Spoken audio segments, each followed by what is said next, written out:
Welcome back, my shining stars. Where did we leave off? Let's sit back down.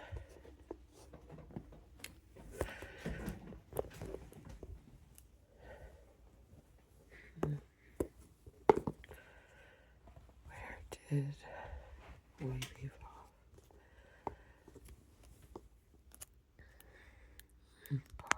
Pardon me. Sorry about that.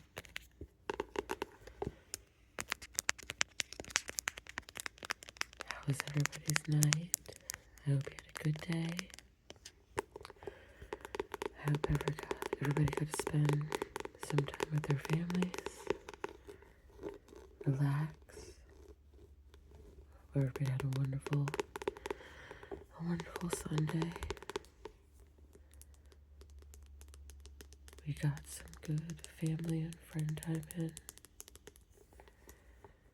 Now, okay.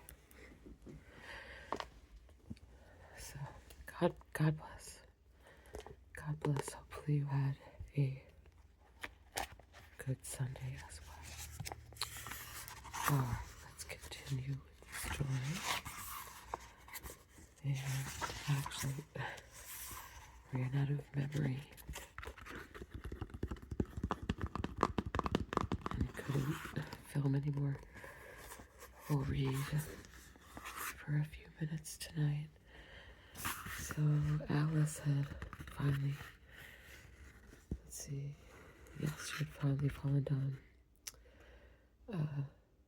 to the bottom of the hole, and she's trying all of the doors, trying to figure out which one the little golden key will open.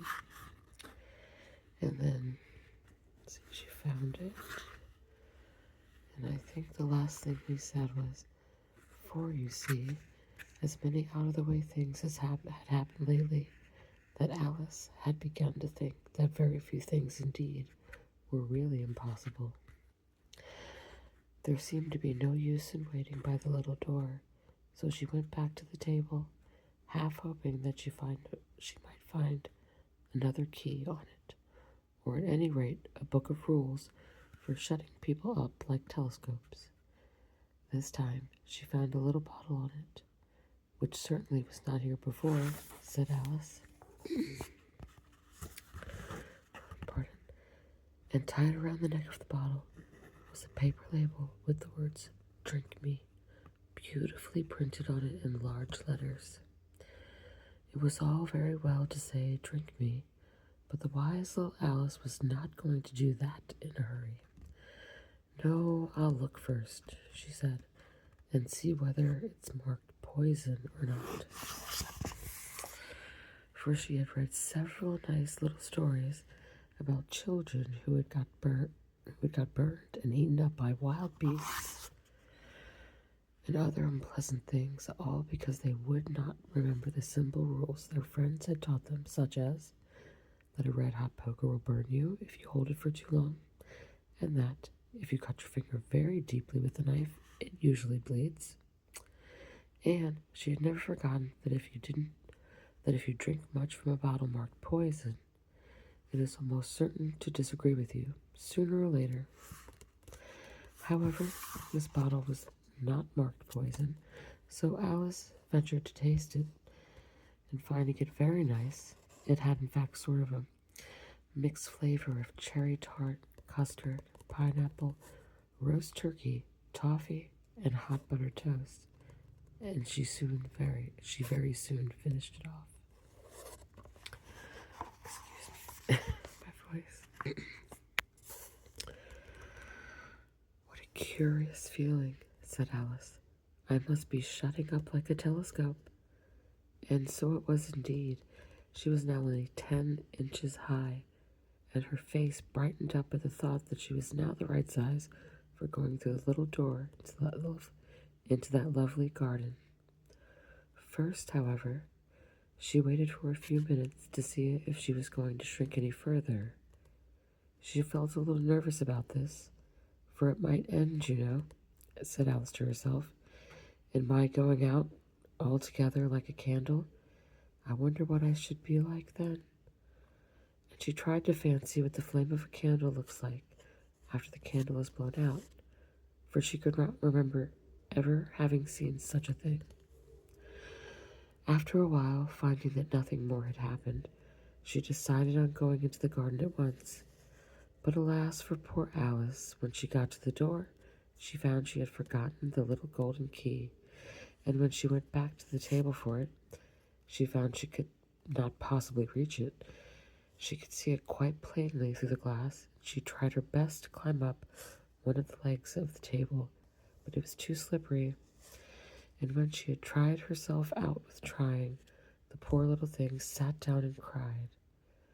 "Come, there's no use crying like that," Alice said to herself, rather sharply. "I advise you to leave off this minute." She generally gave herself very good advice.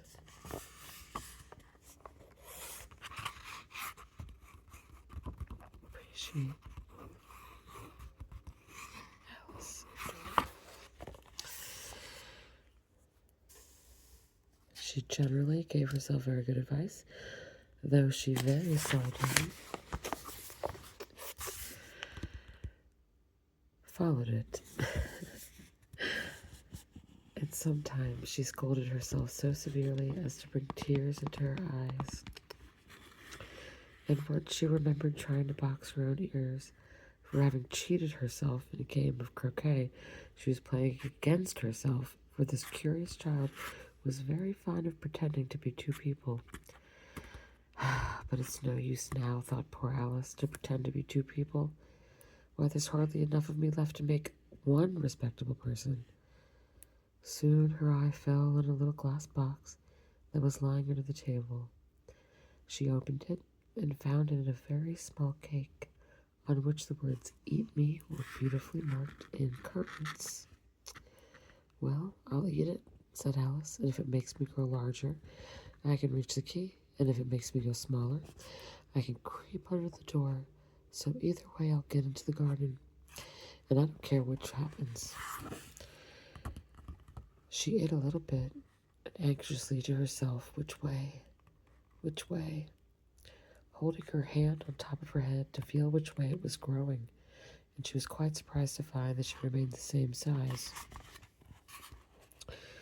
To be sure, this is what generally happens when one eats cake, but Alice had got so much in the way of expecting nothing but out-of-the-way things to happen, that it seemed quite dull and stupid for life to go on in the common way. So she set to work and very soon finished off the cake.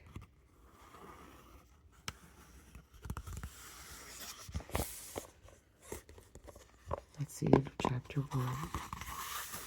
And we will stop there today, Shining Stars. I know that's not that long, but we'll come back on tomorrow night, and we will read all of chapter 2 tomorrow night. Thank you so much for joining me. Some book taps on the way out.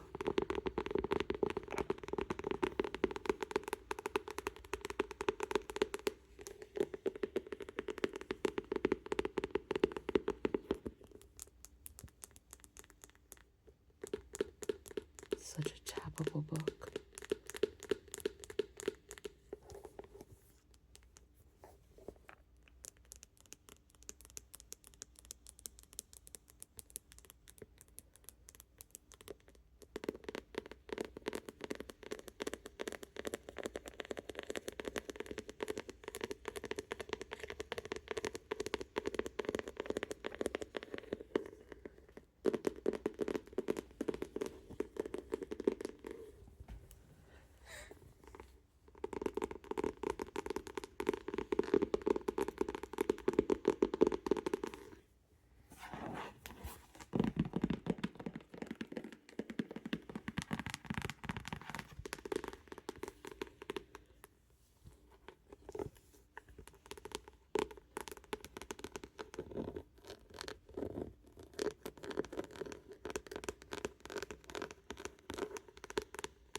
you tomorrow.